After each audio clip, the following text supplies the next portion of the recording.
Hey, this is Mike. Hey, this is Kaz, and you are listening to Two Broke Watch Snobs. You have made it all the way to episode 267. Michael, hello. We were in sync, not to be confused with the popular boy band. We were in sync with our hays. Hey, We were. get off my lawn. I like that rhythm, man. You do look good today. Did you do something with your hair? I'm pregnant. Oh, I'll do it. That's why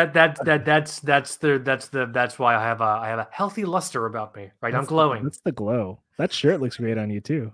It's just nice. It's nice to see you. This is my nice shirt because this is my nice like sort of long sleeve sweater shirt because I probably should not have started talking about the weather. So obviously it's cold everywhere right now, Mm-hmm. and it's cold here in Florida. But I have to preface that by clarifying it's Florida cold. Yeah. So it's like kind of 40, sort of 50 right now, which That is lizard. That doesn't happen a lot.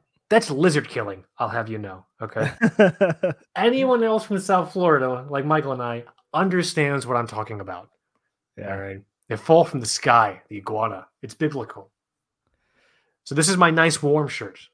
It has sleeves that go up. This is weird.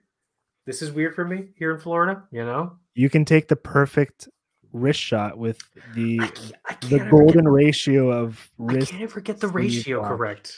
I can't ever. I don't know why. It's like photography, like what is it? Rule of thirds, rule of fourth. I don't know. Rule of fourths. Rule of 47ths. Something like that. Yeah. The photography people will be like, idiot. Fucking nerds. Stupid broke watch now's podcast. Talk about watches. Yeah. Nerds. But it's good to see you. It's recording on Sunday. It's actually kind of gorgeous here today. What do you got? What do you got temp wise? You in single digits? No, not. I think that's good. I think we might be like 50s or something. Oh yeah, like 40, 48. Hey man, we're temp bros. Look at that. Yeah, 47. All right, whatever. I'll take it. It was bad. It was like 16 the other day. Holy shit. Yeah, that's bad, dude. Yeah, and it's kind of annoying. It's like we didn't even get snow or anything. It was just ice and wasn't even like fun cold. Really dangerous stuff. Yeah. So but I'm glad to record. We're doing something fun today, and this is one of almost like watch collecting shower thoughts. But you have a better name for it. So you can I'll let you introduce the episode. Episode 267 of the Two Broke Watch Snobs podcast is thusly named Orological Fan Fiction. Yeah. What do I mean by that, Michael? It means watches that don't exist that we wish did. And I think I started thinking this way when we did our last Guilty Pleasure Watches episode, because I may have selected some watches that didn't exist. And so that would have been in a world where I'm cool enough to go up to an AP or somebody and tell them, hey, make me this. Yeah. Which is not going to happen as a humble one of the Two Broke Watch Snobs, I don't think. But can you imagine Two Broke Watch Snobs on their caller ID, because they still use caller ID, and they're just like, oh my god, they're calling it. Everyone, chill. Be cool. Be cool. Hello, like totally trying to like not like I imagine that's exactly what happens when you call them. Yeah, but I kind of wanted to take that little idea and see if we could run with it. And of course, when it comes to that kind of stuff, you think about AP, Patek, Piece Unique, whatever. But I'm kind of, I think maybe some of mine are realistic and not too crazy. But yeah, I'm stoked. I think one of mine is impossible, which is fine. The other one might be possible. I don't know. It depends. It'll be. Well, this is not fair. You know my choices, but I don't know yours. So this will be interesting.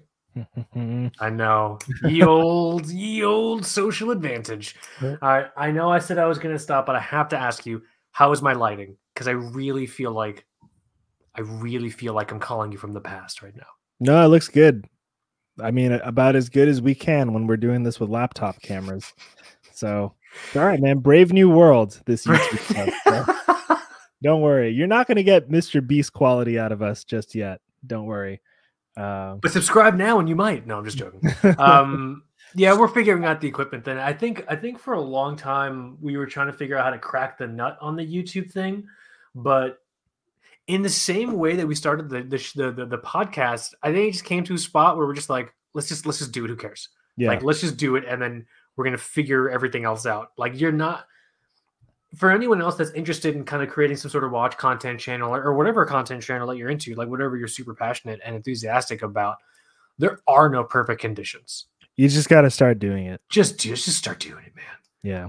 You know, like, yeah, that was the best thing we could have ever done for the show. Just started to do it. So heck yeah. So okay, I have a giant light staring at me, so that's why I was asking. Hey, if the sun goes down, it's gonna start looking pretty bad for me. So I don't know. I'm not. I hope this goes okay for the episode because I'm just doing natural light. So jealous. Well, here, let's do this then. Let's use a natural light while we got it, Michael, for the 267th time. Would you like to make history with me? Would you like to do an audio wrist check with me? Yeah, let's do it. Do it. Go for it. That banner was there. Yes. Sorry. I know. So it's still great. So cool. So for today, I'm wearing a CWC 1980 Royal Navy Diver reissue. So that's boom. This guy right there. Just almost like the 1983 quartz that I had before. We'll talk about this watch a little bit soon, but I love it, man. I look at this watch and I look at the Black Bay 58 and I think to myself, I might not need that Tudor because do you still have the Black Bay 58? I do. It has a it was just freshly serviced by Tudor. So okay. Does it have a fine patina of dust on it? I don't think I've seen you wear that watch in a long time. No, I still wear it sometimes. I'm back and forth on selling it because, dude, man, the price is on, I think, a lot of the Black Bays from the 58 to the Pro. Man, they are rock bottom at this point. I'm seeing, I think I saw a Black Bay Pro for $2,900 the other day. Jeez. Remember when the 58s were like 4,000 or 5,000? Like, people were standing in droves to stomp their dogs to death for the chance to pay that much money for that watch. Now, I see them online all the time, under $3,000. I think even the 54, which is the newer, smaller one, which is still, pretty fresh on the market. I think people are unloading them fairly cheap. I've been having dark thoughts about the 36 again. Yeah, that could be fun. It's a good looking watch. That could be fun. But yeah, I just got the CWC. It's a rad diver. I like it. Nice. I'm so sorry. I have to turn the light down. Just give me. I can still hear you. I can still hear you. I think I just have to turn the light down. I think you look great, man. You can get rid of it if it's bugging you. You can. Well, no, because then it's gonna look like I'm calling you from like a Nokia phone from a cave. Like, it's gonna look, because I'm losing sun. Like, we are on borrowed time right now with the sunlight bullshit. Okay, yeah, it's 5. Yeah, over here in Florida. But that's awesome. Is this watch gonna come up again in the show? The CWC 1980? It will. Yes. Okay, amazing. Yes. Is that my go? Yeah. What you got? I'm wearing the Christmas. You can't see it because the fucking light is glaring in it. I'm wearing my Christmas chrono. Oh, right. Perfect. Thank you. People can see it. Okay, good. Yeah, Michael's got it pulled up on the screen. Damn, this actually looks really good against my wall. Why is everything I own this color? It's a cool color. You just dig it, man. My wife and I were looking at getting our cabinets like painted like a different color. And I think you pointed this out to me, or someone pointed it out to me, and I was like, yeah, I'm thinking about doing it in this like tile sample that we got at this color. And I can't remember, was it you that pointed out it was the same exact color as this color in my office? That, and I feel as if I'd seen that tile sample in multiple places where you've lived. So you've also seen that tile sample in my fossil watch review. Oh, okay, cool. So I feel like that's been following you for a while as a reference. It's a tile sample I never installed, but boy, do I like the color of it. Apparently,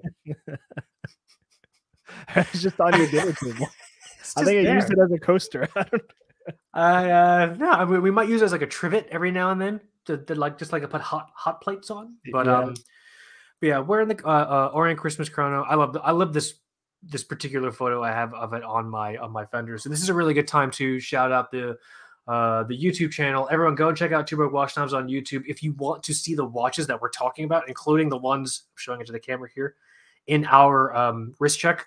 You can now see them on YouTube. That's been something that folks have been asking us for a while. Like, hey, we can't see the watches you're talking about. And Michael and I have felt rotten about that. And we just didn't really know how to accommodate. And that was a large, driving factor with the YouTube. So, but yeah, I'm wearing this thing right now. This is limited editions JDM. We call it the Christmas Chrono because it was built one time in Japan to commemorate Christmas in 2016. There's 1,000 of them. I can't remember what number I have. I think it's 884. Quartz chronograph. I love it. It's amazing. Don't get mad, but I think out of the watches that we swapped, I think this. So when I was there, I think this may have been my favorite one. That I enjoyed wearing it around the most. I think. Out of all the ones that why would I get mad? Something I own made you happy. Why would that make me mad?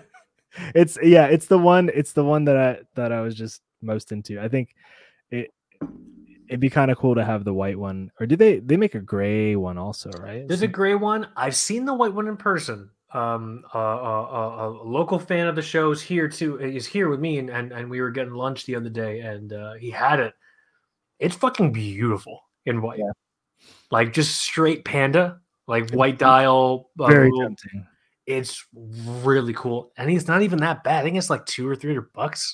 Yeah, way easier to find that than to find this fucking thing. I've never seen one for sale. I don't know. I've only seen them for sale twice, and they were like being resold by other people. Yeah, who I think knew about them from the show. I believe that. One last look, but yeah. That's what I'm wearing, man. Heck yeah.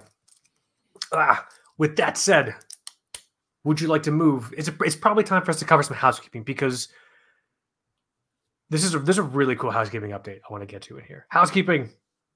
Is it one word or 2 words? It's probably one word. I was just worried about that. Like it'd be really funny if I misspelled it and just the whole time. Just own it. It's fine. Just own it, dude. Mouse beeping. It's just something I keep pulling it up every episode. Oh man. So can we start with the shout out first? Yes, I want to pull this up. So this is amazing. And I had to double take when I first saw this because I thought, oh, this is a cool photo that we were tagged in, and that's a cool watch. But then when you look closer, oh no.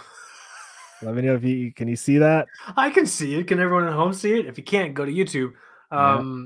Michael has pulled up right now an image from what's the accounts? Watch Figures. Watch Figures. Yeah, we've talked about Watch Figures, I think, in some of the photography episodes.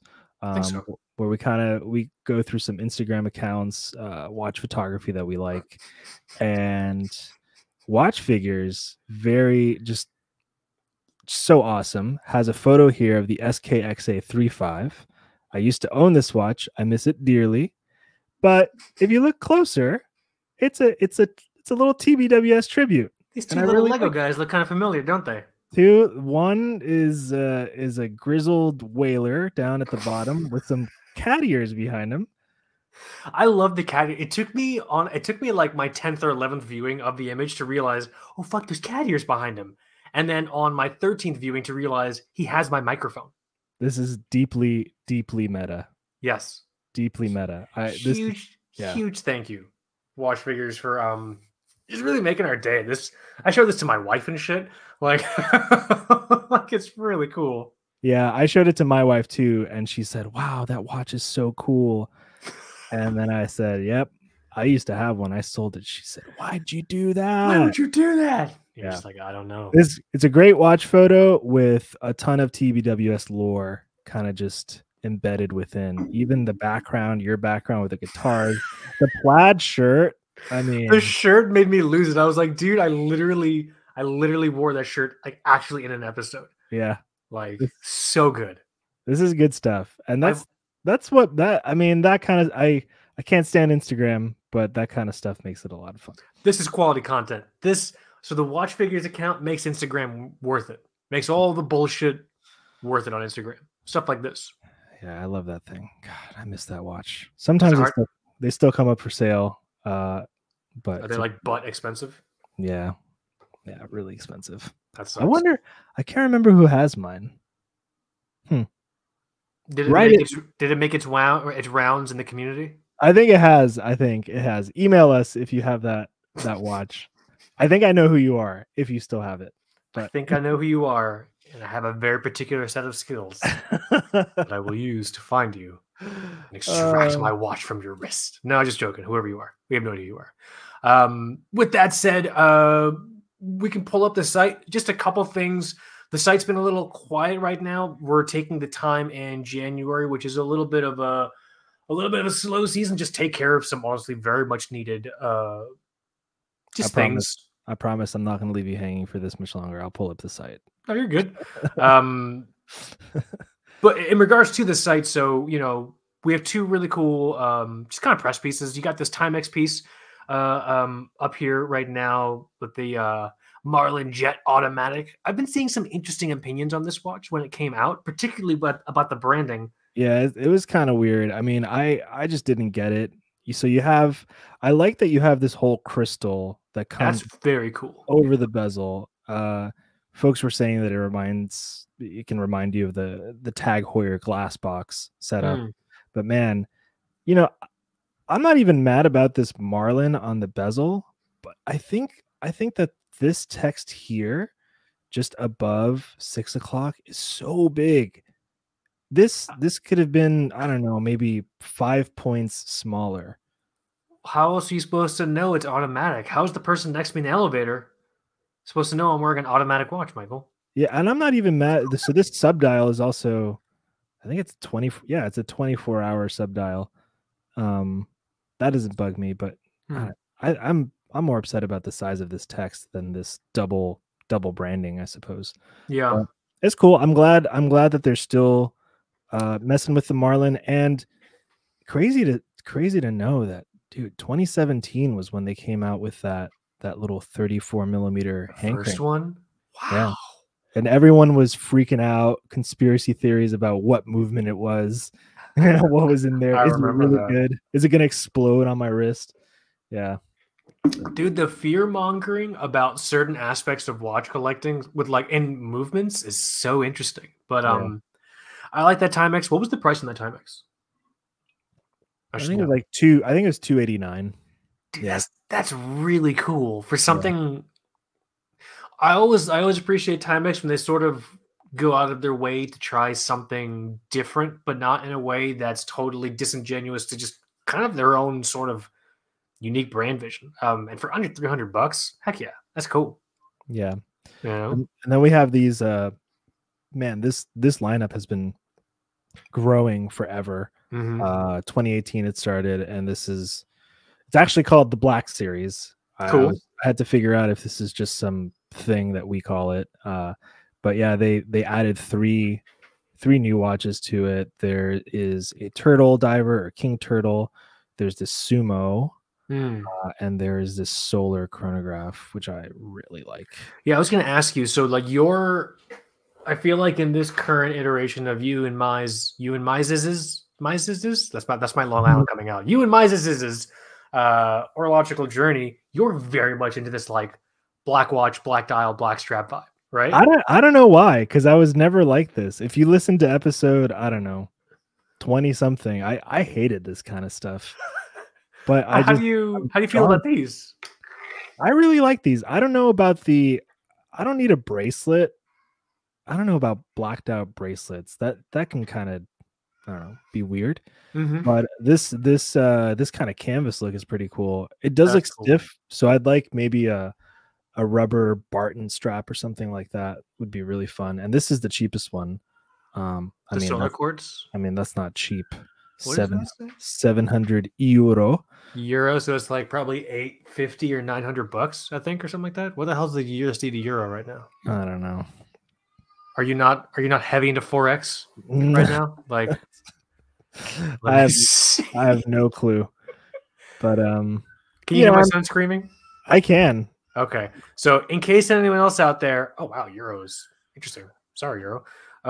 700. I was way off. That is so 700 euros is $762 USD at the time of this recording here, late January 2024. So yeah, sorry to anyone that's listening and you have either just developed or have had phantom crying syndrome for a large portion of your life. You are not experiencing phantom cries. You are hearing my child cry. He's making his appearance. He's making himself known. And I'm saying that as a phantom cry sufferer. Let's see. And then I think, the only other thing we have on the site, because you said, we've been doing more maintenance this month, but the watch that I did my wrist check with, that looks familiar. I did review this. I gave this a full review. You just kind of get to hear my thoughts on just the process of getting this watch, where it stands in my collection and just what I think about it. And this thing is beautiful. I love this thing. And it's a little pricey. I will say that on their website, keep in mind that their prices have VAT, so it's actually a little bit less when you add it to the cart and you ship to the US. So what is VAT like? Watch two American watch snobs try to figure out what the hell the VAT percentage is. This is like 10%, 15%. Yeah, I don't even know what it is. I just know it doesn't apply to me. Combined rate of 3.65 or 9. I have no idea. I have no fucking idea. Yeah, it's a tax. I'm trying to strategically mute and unmute myself so you get as little bit of meltdown, like baby meltdown, as you can. This is great, man. Just leave it in there. It's fine. Bring him in. Get him. You do not want him in this room right now. He's probably naked, covered in food, and screaming. But this watch is kind of just, thinking about it, it's very similar to the Quartz 1983 I used to have, but this is closer to that. I mean, it is. I've spent a lot of time on cwcaddict.com and looking at photos of those old ones, and dude, it's really close. Just the way that they got to this. And this was also released in 2017. It was the same year that the Doxa I have was announced, and I bought that. And it was just one of those things like, well, I got the Doxa, I can't get this in the same year. So I've been thinking about this watch for years, man, and I'm glad I have it. This is the third run, and I think it's the third and the last run.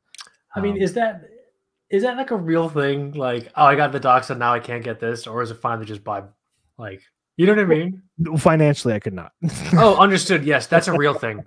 Agreed. Yeah, I thought it was more like, oh, I just got a blue shirt last week, and like this shirt's kind of, but it doesn't have a. No, I'll wait. I'll wait a month. Yeah, because we bought our first we bought our first property, and then I got myself a birthday watch. And if I got anything else, I would have been slaughtered, or I would have not been able to eat. So I had to wait a bit to get this watch. those are some choices. Yeah. So head over to the site, read the review, see some cool shots. Folks have been asking questions about the strap, especially. This is a Phoenix NATO strap, and apparently the company does not do straps or much of anything anymore, because I think they're not a company anymore. But that's what the strap is. That's what the strap is. It's a Phoenix NATO. We have to verify on air. I don't want to say something wrong. I've seen some posts that are pretty credible that I think they may not be around anymore, and it shows because it's out of stock everywhere. All of the places that if I'm wrong, you can write to me, Mike at twobrokewatchsnobs.com, and yell at me if I'm wrong. So I think you might be onto something here. Yeah, it sucks, man, because I was so wrong about those straps at the beginning. I got them, I got a few, and you have to spend a bit to get them. So I spent money on them, and in my head I was expecting I don't know, a Phenomenado or an Omega NATO, Right. you know, those super high end seatbelt type things. And the magic of the Phoenix NATOs is that they're kind of crappy. They're kind of, but I remember you saying, but in a cool, like Chuck Taylor Converse kind of way, rips jeans, where it's going to break in and be the most comfortable thing ever. You can't experience it with anything else. So I think that's why people go nuts over them. And there are some Phoenix strap collectors that go nuts finding just old ones, and they look like crap, but they're probably so comfortable. It's kind of cool. It's a sub, like, deep. The deeper you go, the iceberg, the deepest point of the iceberg in military watch collecting is, like, I don't know, like old crappy NATOs, old wrist cheese Phoenix NATOs. Yeah. So yeah, that's what's on the site. It's been fun, and I'm definitely happy that at least this is the one CWC that I have. But I do still miss the SBS CWC, and you've been waiting way too long to bring back the 1987 reissue. So bring that back. Come on. I just want to say that. You've been telling us for a while that it's coming back, so that's so let's see it. Overall verdict on this watch, though, is it staying? Is it going? Should I go? It's staying. It's staying. I know. That's such a hard thing to say. You're like, don't make me commit, bro. I feel like you're baiting me. No. I'm just curious. It's just it's because like you said, it's one of those things you've had your eye on for a while, but it's just I'm only asking because like I said, I've been having dark thoughts about adding things to the collection and like looking at things in like a different light and stuff like that. So it's just I was trying to figure out if we're on the same wavelength. Yeah, there's, I mean, I have plans for this year too. Maybe we'll see. There's stuff happening. We're in contact with some brands, and we might know of some cool things coming out this month and next month. And then pretty soon you have Watches and Wonders, and it's going to turn everything on its head. So I'm trying to, I might keep it cool the beginning of this year, because last year I went kind of nuts. I front loaded my year. I remember. And I still have two of those watches. So I don't feel bad, but I gotta be a little more patient. Take it easy. See what the playing field looks like. Yeah, that's fair. But yes, I do want to keep this CWC long term, because it's so much of what I like in a great watch, and long-term ownership. It's not going to suck with that ETA movement. Again, that's why with my recent Tudor experiences with their movements, I just I look at that and think, why the heck do I need this Black Bay? But don't in-house movements, don't those make the watch more special, Michael? I guess. Yeah. Yeah. Oh man. Yeah. That's too funny though. Good stuff. But yeah, go and check out the website, twobrookwatchsnobs.com. And definitely let us know your thoughts on the pieces that are up there. Give us feedback and everything like that. But with that said, would you like to elegantly transition into the main topic? Ha! Fuck yes. Banner. I gotta spell check everything. Main tropic. I wish it said main tropic. Whist cheek. Perfect. Mouth peeping. All right, we're good. We're good to go. This is a ton of fun. This idea of orological fan fiction, and I was. You ever try to? Let me finish the sentence. You ever try to think of a joke and you can't quite put it together, but you have all the elements of a joke? I can relate. Yeah. I've been trying to figure out how to make an orological fan fiction joke and like a slash fan fiction joke. Do you know what slash fan fiction is? Like the guitar player? No, sir. Well, I mean, potentially. There's certain categories. That sounds kind of cool.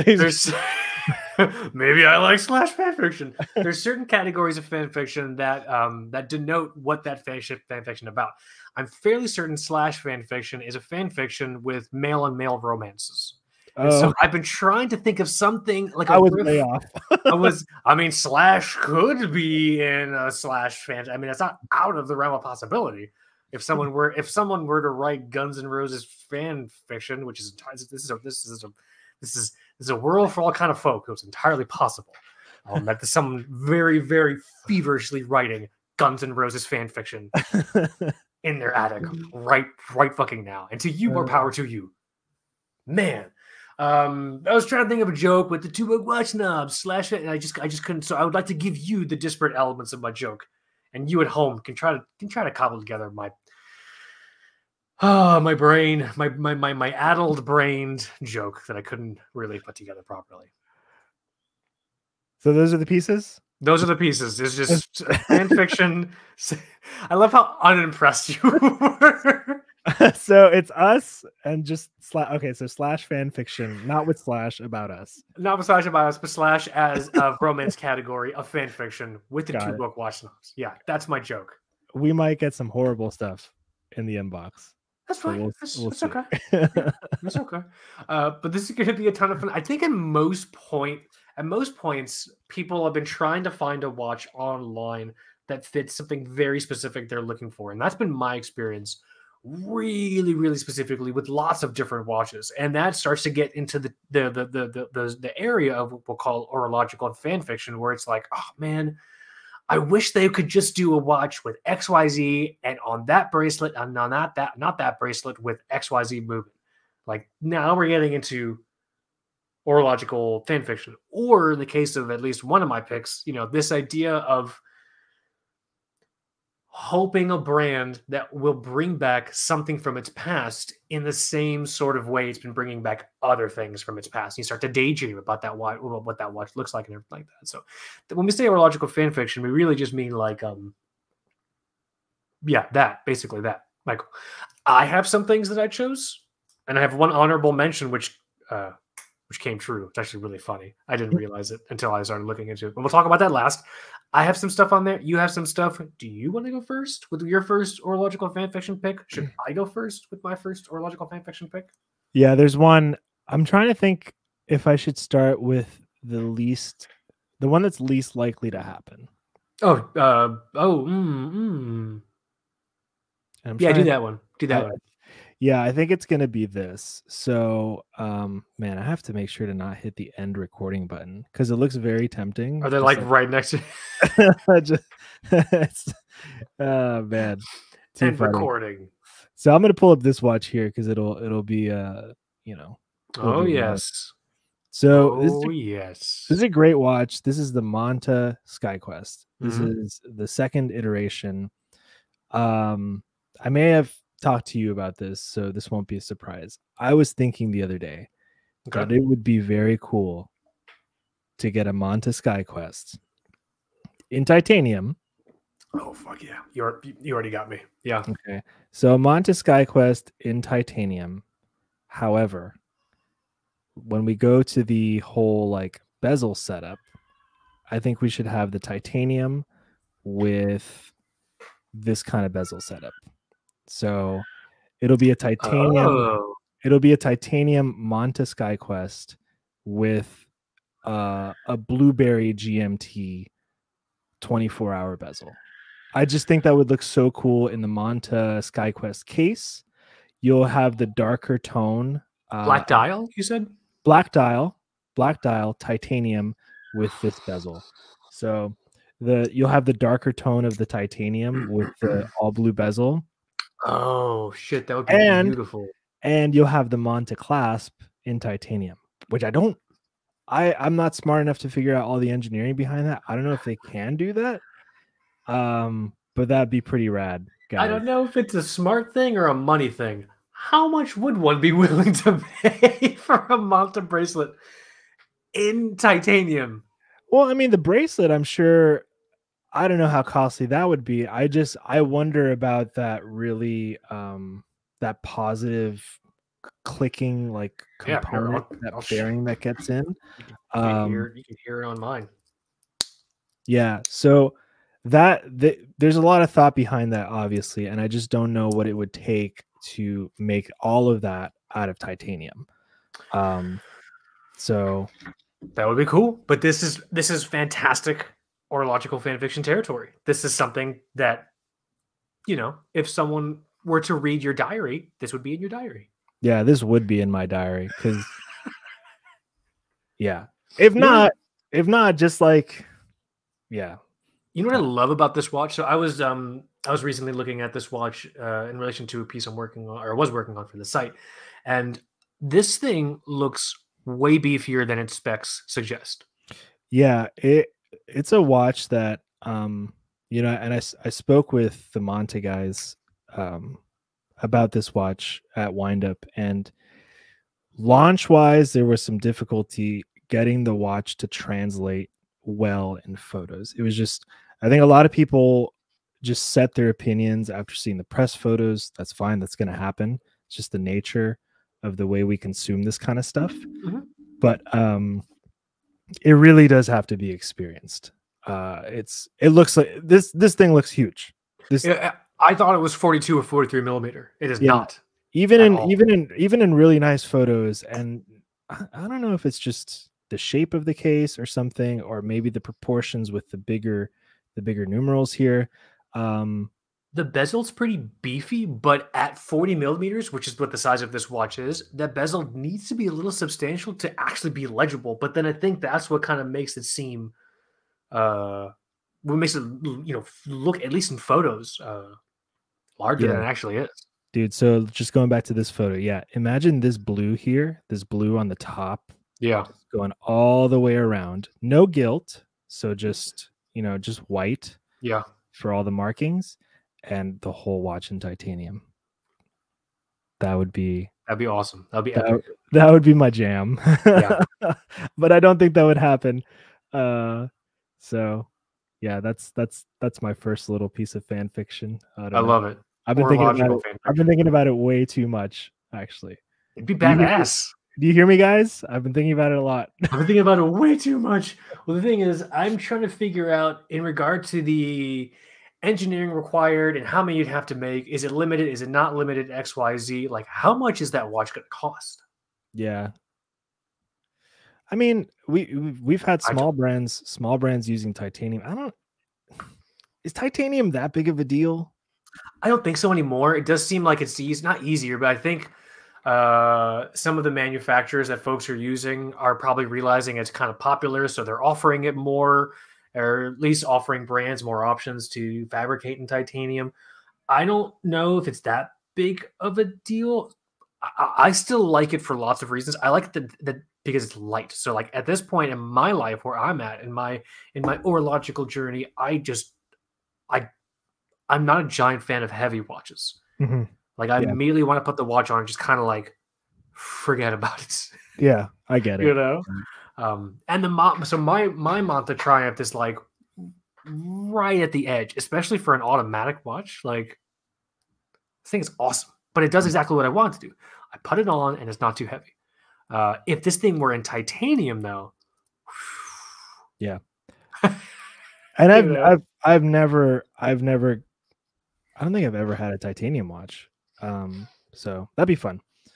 You know what you sound like to me? You sound like to me a guy that should own a Tudor Pelagos. You want to trade one Tudor for another? How much have we been talking about that watch our entire watch lives? I may be done with Tudor very, very soon. I wouldn't blame you. Honestly, after your last two experiences, I wouldn't blame you. Not at all. So let's see. You sent me some stuff. I sent you some stuff. Let's pull up. Okay, we have to talk about Orient Star, everyone. We have to. I know. Listen, don't turn us off. We have to talk about Orient Star. It's important. Okay. If you're at, what'd you say? Let's see. So when you're talking about, let's see. I just want to make sure I queue up the right thing. You're talking about this watch here, right? That's the one. WZ0071DJ. This is the Orienstar GMT pre-full Seiko Epson acquisition of Orient as a watch brand. That division in the history of Orient is very, very important to keep in mind because there's Orient pre Epson full acquisition because Epson owned a little bit of Orient before, and then there's Orient post Epson acquisition. Orient post Epson acquisition really brought about a lot of changes in both the Orient and Orienstar line, specifically in regard to the movement technology. They brought in a whole new upgraded class of in-house movements. So before they had in-house movements, you're even everything down from your Bambinos all the way up to your, Royal Orients when Royal Orient was still a thing. They're not a thing anymore. Post Epson full acquisition, the in-house movements are still here, and they've totally revitalized them across two main calibers. There's the F6 caliber new movements, and those are in your things like your Mako 2s and I'm fairly certain your Kamasus and everything like that. And then there are I'm fairly certain, and I should have looked this up before, F7 caliber revitalizations, and those are in Orienstar. Now, in both of those both of those calibers, these new revamped post Epson calibers, they've revitalized and revamped basically every single movement type that pre Seiko Epson Orient ever did, except the fucking GMT. All I don't need any more Mako colors. I don't need any more Beanie Baby colored Makos. It's great. I'm fine with it. I really fucking need you guys at Orienstar, if you're listening, to please reissue the GMT in the new F7 caliber line. The world needs it. I don't know if the world. I mean, I certainly apparently am having some kind of wet dream about it right now. I clearly need it for some reason, but I want it to happen. My orological / fan fiction wet dream would be for this watch to be reissued under the new F7 caliber line in a variety of colors. So when this watch came out, it was only in two colors. This one here, which is the one that I had. This is the WZ0071DJ, and it's on a very nice stainless steel bracelet. And then there was another version that was limited edition on a leather bracelet on like a brown fake Kaskin bracelet with a weird gray dial and like a highlighter green neon GMT hand. It was very weird. It was very weird looking. I remember because I asked you, I said, oh, this would be really cool in a deep forest green. Just the dial that we see here. A deep forest green, something like that. I think Orient would do really well. And he said, oh yeah, there's kind of a green one, but it's pretty ugly. It's quite formidably ugly, if I say so myself. But that's fine. I would very much maintain for more than 4 hours an orological hard-on if I were to wake up one morning and to hear that Orienstar reissued the Orienstar GMTs. That'd be something. That's something I've wanted for a long time. I would, because I don't regret selling this watch. I have very fond memories of this watch. It's actually a very, very important watch to me, but it reached a time in my collection where, like, it's time to move on from it. And I don't regret selling it, but I do miss it, if that makes sense.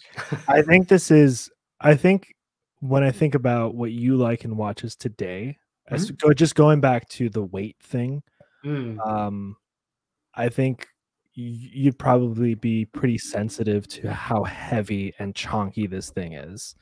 Yeah, this thing was heavy. That is very, very true. So if we're playing by house rules, I would like the new F7 iteration of these watches. How can I make it thinner? Yeah. Okay. Take out the rotor. If you're going to add on what I'm assuming is just going to be like a GMT module on top of the F7 base, as opposed to just blowing the whole movement up and rebuilding it from scratch. If you're going to be making it thicker by adding a GMT module, at least take the rotor off and make it a manual wind. And if you could then get it under 10 inches is impossible. Under 12 inches, 11.5. If you give me 11.5, actually, how thick is this thing now? Is it 13.5? It should be in the review. Let's see. God, that was a gorgeous watch. What did you say? Case 41.5. Probably just Control F click or Control F thick or MM. You may have not put that spec in here, buddy. Oh no. Oh my gosh. How scandalous. All right, well. What about MM? Okay, 49 lug to lug, 41.5 case. Let's see. The crown is 7 millimeters in diameter. I don't think you talk about this, buddy. Look at that. Shame on me. 13.7. Okay. Millimeters thick. That's too thick. In my head, I'm like, nah. Dude, that's too much. Listen, man, I'm very fragile. That's too much watch for me to handle. That's just too much. Yeah. You know? Okay. Maybe that titanium Manta would happen before Orient makes a manual GMT. I don't think I don't think that's gonna happen. Yeah. I'm more likely to eat my own face with a knife and fork, I think. That's a stretch. But if it were to happen, ooh. They got to be revamped somehow. But it's true. We're getting maybe it's a reaction to the Black Bay philosophy from Orient. They're thinking to themselves, hey, we can do that too. Because we got a lot of Makos now. And they redid the Kamasus also. I think there's new versions of that. Yeah. But yeah, this is I wouldn't know about this watch if it weren't for you. So I fucking love this watch, man. God, I miss it.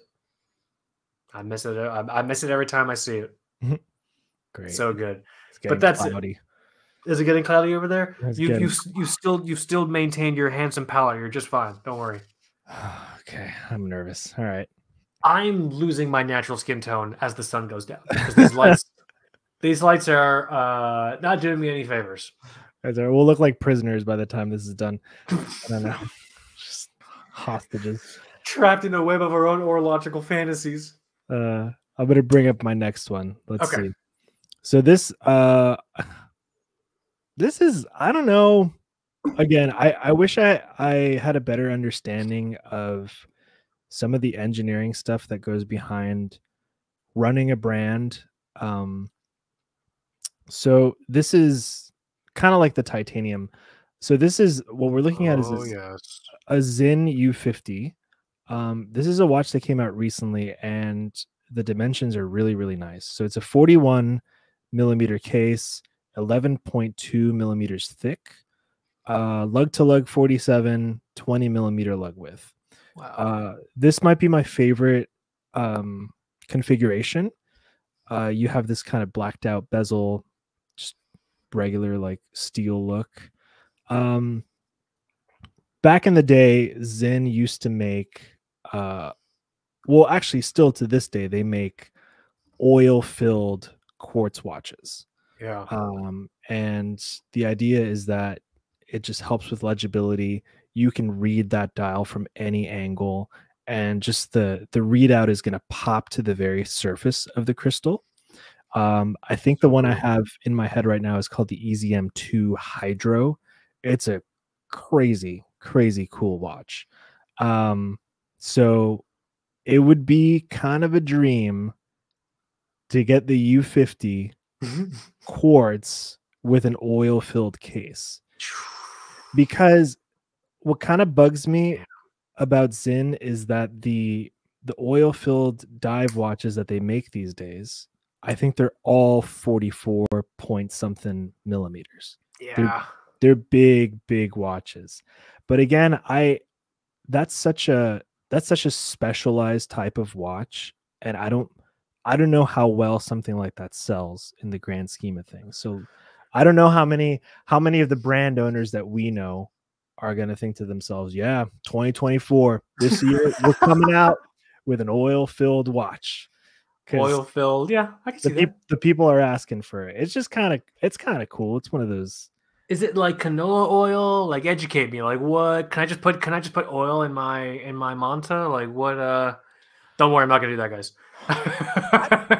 I don't know what kind of oil it is. I think it's similar to what you would get with like a crystal display. Okay, that's cool. I'm not sure. yeah, again, shows how much I know, everyone. I don't know either. I just know they look really cool. Mhm. And I've spent way too much time on YouTube looking at people modding their Casios, filling them with oil Yeah. and Yeah, stuff. yeah. You have to screw everything back on after you're done with the mod in the oil with like tiny little I like love the magnification. Like I love how it just like you know what I mean? yeah, and I'm pretty sure. Okay, I promise I'm not dumb sometimes, but I think it has to be quartz when you do this, because you need enough force for the second hand to keep ticking. Oh, interesting. So I think overall, I think Zin keep doing the oil filled thing. It's kind of cool, but do it in smaller watches because I have a tiny wrist. Please think of me and my tiny wrist. Please think of all of us tiny wristed folk out there. Michael and I have the same wrist size. Please think Yeah, of us.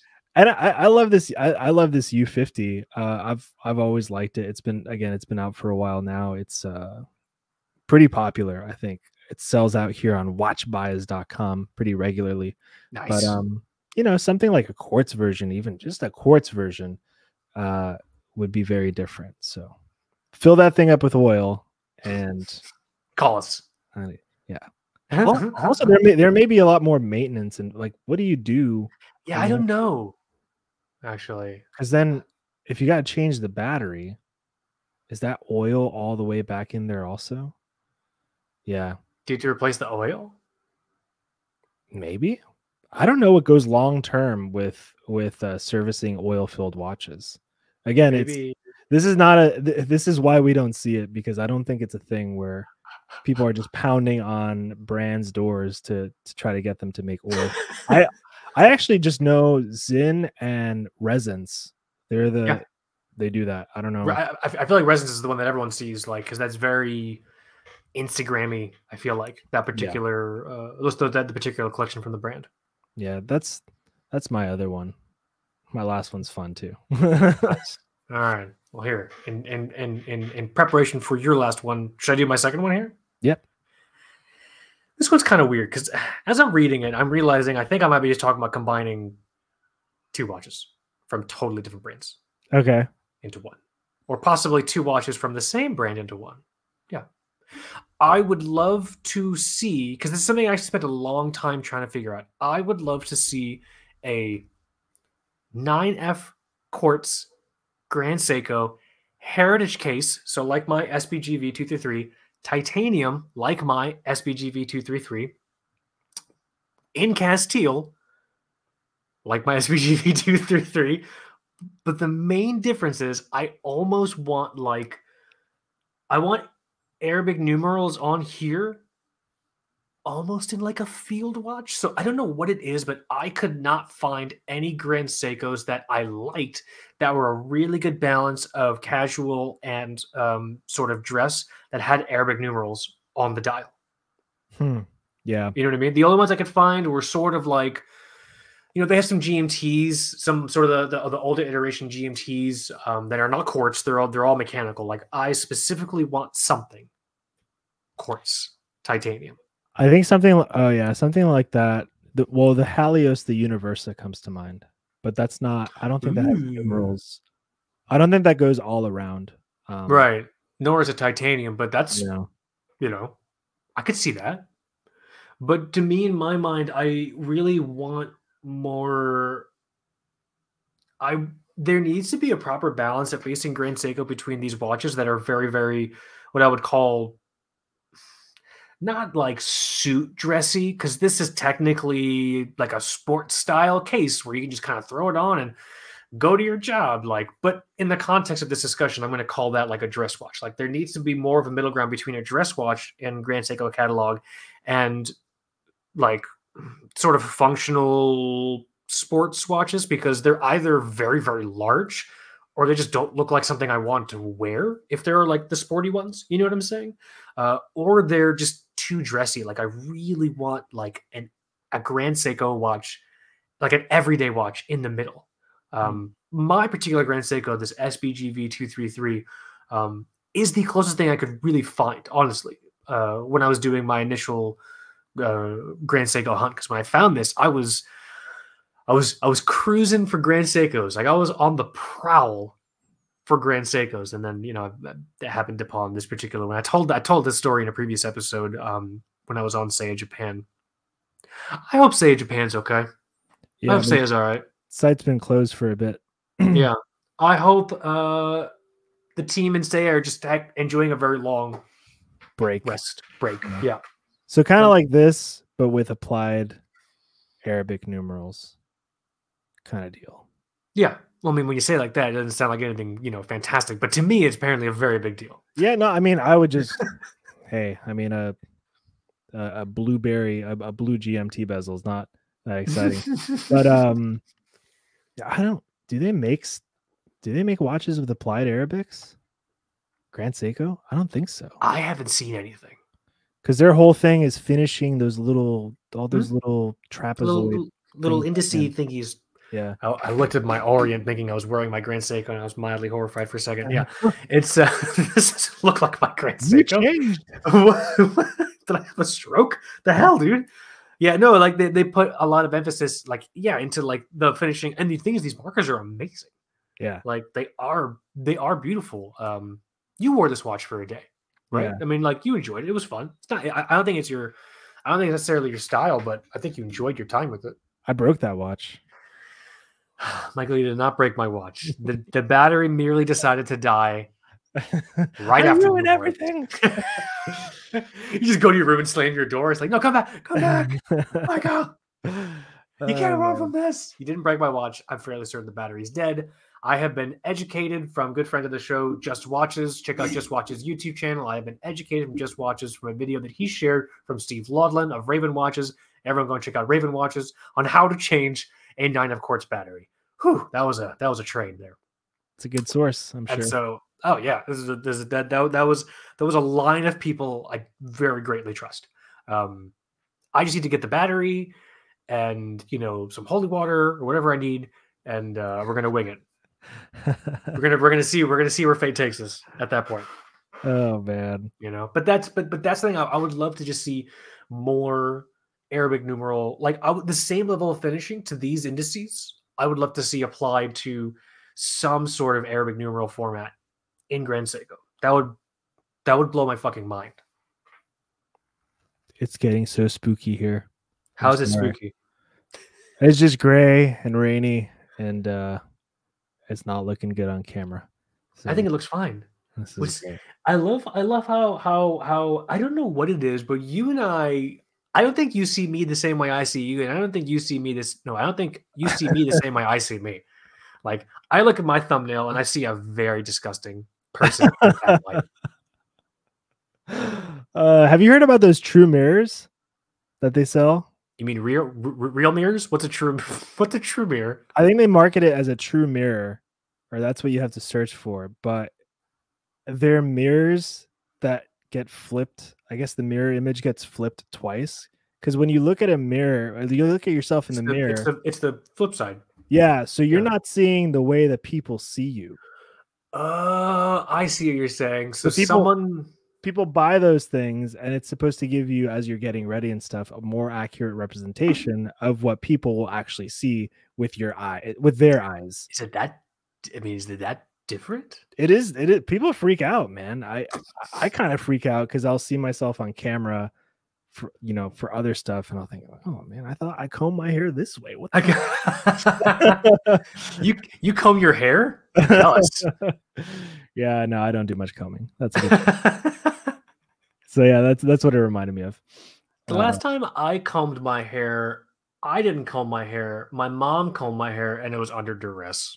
And it was a long time ago. It was an intervention she did.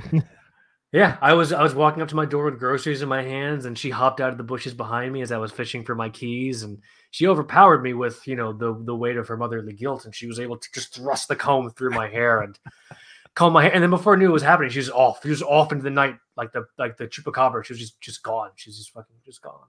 This is why once a year I just get the urge to shave it all, and then my wife my wife gets mad, and then She talks you out of it. I stop thinking about it. And whatever. I might do it. I'm starting to like thin in the back, and I'm just like, I might as well just. My cow is sick. Might as well just cut its head off. Like I think that's sort of like. I think that's what I'm doing when I'm like, oh, it's kind of thin up here. Might as well just shave the whole thing. Like I don't know. Oh man, I don't know if that's smart. I don't know if that's the most intelligent use of my time in regard to my hair. I'm about to pull up a very controversial watch. Oh, I'm into it. But it's for demonstration purposes only. Okay. I don't want this watch. I want to reiterate. Okay. This is a safe space. I hate this watch. Okay.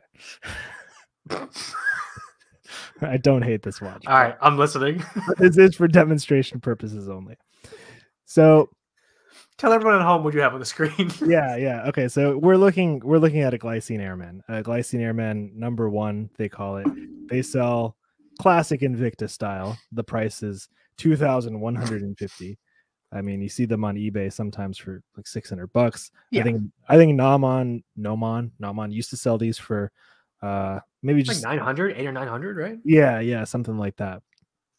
But what I like about this watch, and what we're looking at, is the Purist edition. Mm-hmm. There's a lot of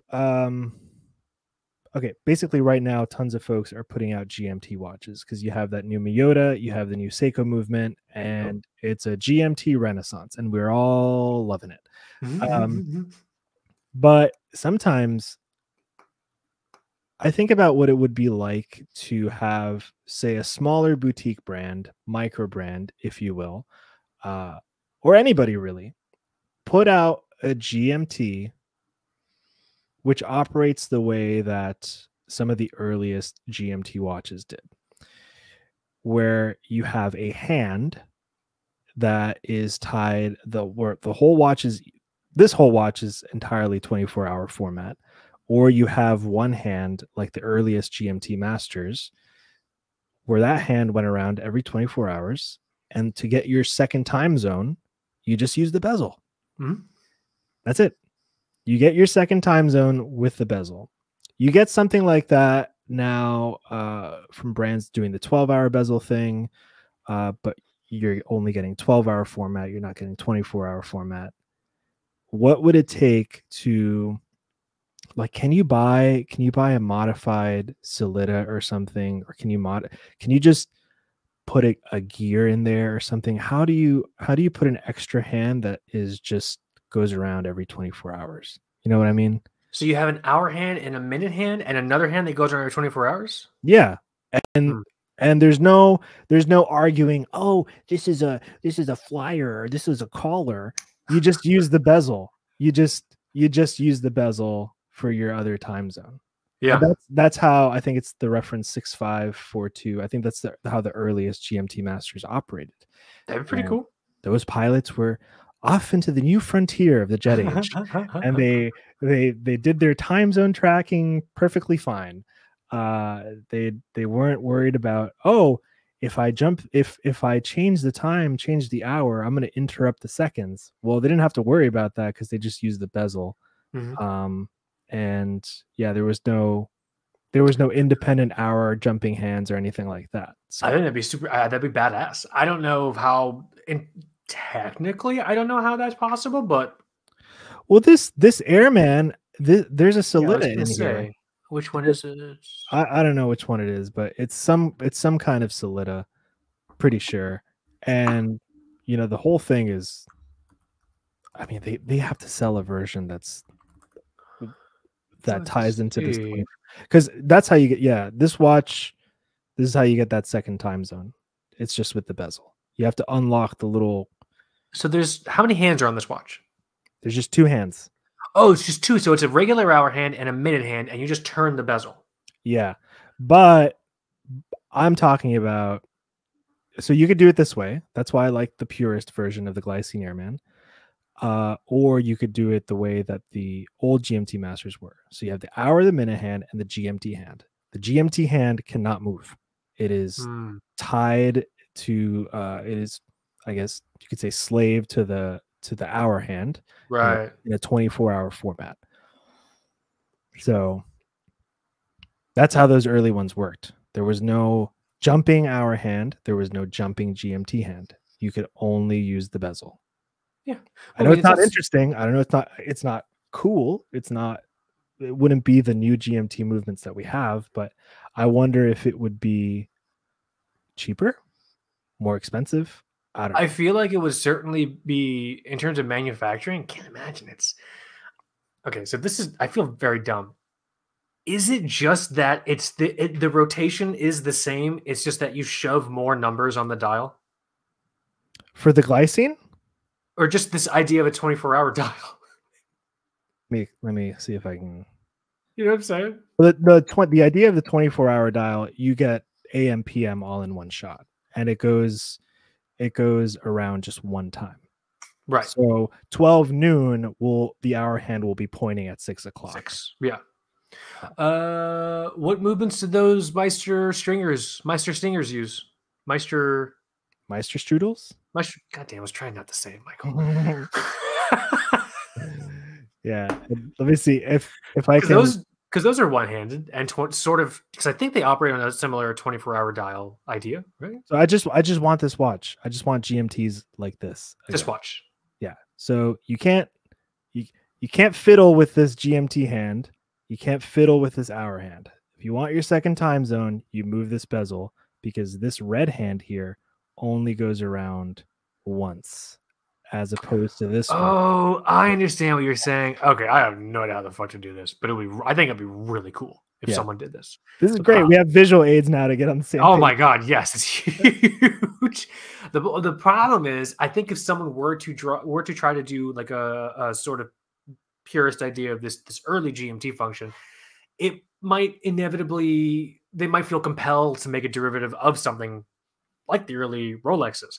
Yeah. Do you want something like that, or do you want a totally fresh design? It could be either. I mean, but again, I don't know if that would make the watch more expensive. If it makes it more expensive than what you could buy with like one of the new Seiko GMT movements, then there's probably no point. But I feel like it would be. I just like that it would eliminate all the bickering about flyer versus collar GMTs. You just want to end the drama. I just want it to end. Just want peace, man. But I don't think that's going to happen. Yeah. That's a good one, though. I like it. That's my last one. Nice. I have one last one as well. It is an honorable mention, though. And it's an honorable mention because it exists. It exists. It's something I think we've actually talked about before. And I was thinking, man, yeah, that's right. I have an Orological fan fiction art on if this were to happen. So huge shout out to Gavox Watches for apparently making my Orological fan fiction come true. I was going to say it would be amazing if Michael Happy over at Gavox put out a version of the Avid Diver in green. Well, fuck me sideways. It actually exists. You got it. And it's beautiful. Look it's right here. It's a British, a deep. Oh, wait a minute. And it's a GMT. It's a GMT. Yeah, this is the Avid Diver 2. Man, oh man. Mm-hmm. That is a nice shade of green. How many time zones can we track with this watch? Because it still has that independent moving interior bezel. At least 14. I don't know. Even my how high can you count? So honorable mention. I was literally going to say I would love the Avid Diver in green, and it exists. It's a beautiful green. It's accented with this really fun orange. Yeah, I had my third taken away from me, and I'm not mad. That's good stuff. How much is it? I was literally about to ask you. 600 to 650 euros with tax. That's very tempting, actually. Yeah. Sorry if you can hear my wife in her office. What's she doing? Is she playing drums? I can't hear her. No, that'd be funny. It's just, right. I'm gonna practice now. It's like blast beats. She's like in like the room across your house. It's like, I don't know. It's time to practice. That's so funny. But that's my honorable mention. So like I was gonna have more than two, and it turned into two because my third one came true. So but here I dig it. I think my favorite would still be that titanium Manta. I'm most emotionally tied to that one for sure. I'm emotionally tied to the Orange Star GMT reissue. Yeah. It's a very special watch to me. Yeah, that's my pick. But here, let's do this.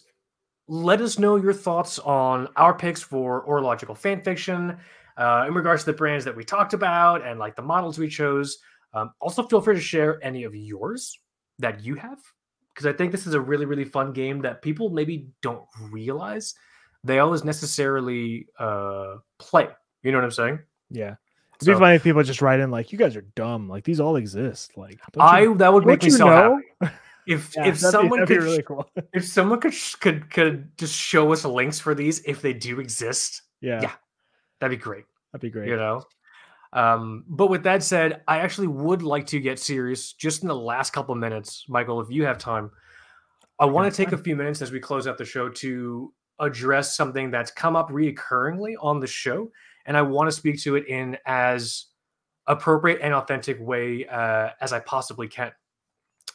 I would like to share a very heartfelt apology to Nick Harris, Orion Watches, and all the Orion Watch fans. And so I'll explain that. So for folks who remember, I had a personal experience as a consumer. I purchased an Orion Hellcat mother of pearl dial when it came out. And in the course of ownership of that watch, I determined that watch was just not the right watch for me. And that was, a personal decision.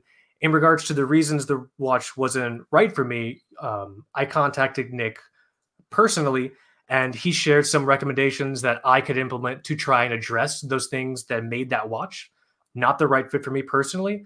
And I chose not to implement those recommendations. Just because honestly, I felt like they're maybe a bit out of my wheelhouse, or I just made the choice that watch really wasn't for me, and I decided to sell it. The appropriate thing for me to have done was to very, very just plainly state on air, because I remember I think we told people on air I was waiting for that watch to come in. I should have shared on air that watch was not necessarily the right watch for me, and then honestly, the right thing to have done would have been to just never mention it again.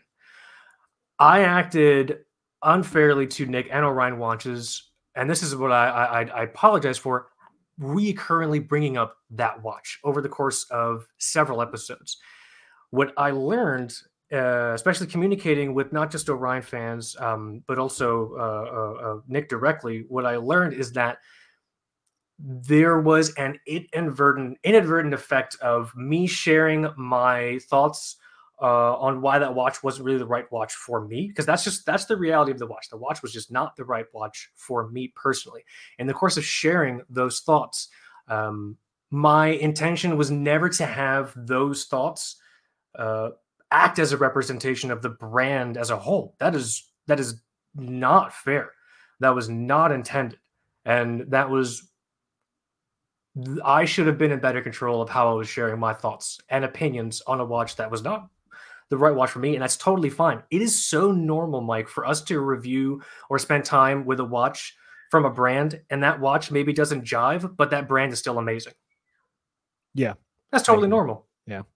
But in the process of me bringing up that watch, that particular watch, the Hellcat MOP dial, not being the right watch for me, I had no intention of that being extrapolated to my thoughts on Orion watches. That's not a fair representation of the brand. We have very nice glowing reviews on the site of Orion watches. Clearly, we love the brand. So I would like to extend an apology for that. I should have discussed the matter more privately offline than bringing up the fact that watch wasn't the right watch for me, over the course of multiple episodes. So I just wanted to take a moment to address that, share those thoughts, and just, acknowledge that I should have carried myself more appropriately in regard to that. And again, thank you to Nick and the Orion Watch community, and honestly, the brand itself, for reaching out, chatting with me, letting me know, and then making me aware. So in the future, I'm going to do better at, just how I conduct myself with those kinds of pieces. So with that said, really appreciate everyone's time. I hope everyone had a great time on the show. Mike, I think it's that time. Feel free to start closing us out, and then I'll tell the kiddos. I'll tuck the kiddos in. Let's do it. Thanks for listening, guys. My name is Mike. And this is Kaz. You have been listening to Two Broke Watchknobs. Later.